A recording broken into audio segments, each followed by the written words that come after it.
Assalamualaikum barchaga. Bugun kөлік жөндеу видео көп түсірмей келді. Соған бүгін бір түсіріп жіберейін деп жатқан жайым бар. МАЗ жүк автокөлігі есігінің терезесі шығып кетті ма,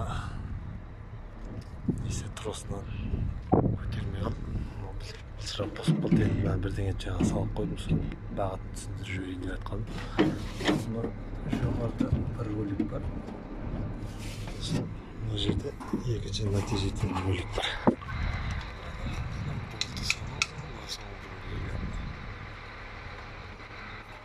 Бірінші мынау жоғарыда ролик келіп,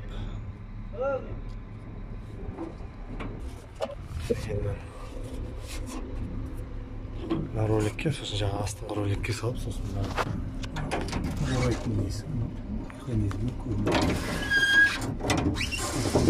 Осылай жасауға болады екен.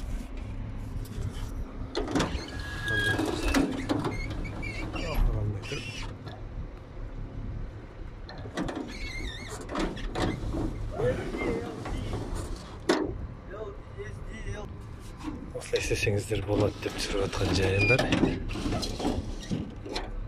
Мына жоғарыдағы роликке, сосын астындағы роликке, сосын нәтижелімен тартатын бар, сонымен тартып жасаңыз болады екен. Тросты айналдырып жібергеннен кейін, іліп алғаннан кейін мынада слабкасы қалады. Жақсы, көмегі тиіп жатса ризамын. Істеріңіз оңай болсын. Рахмет.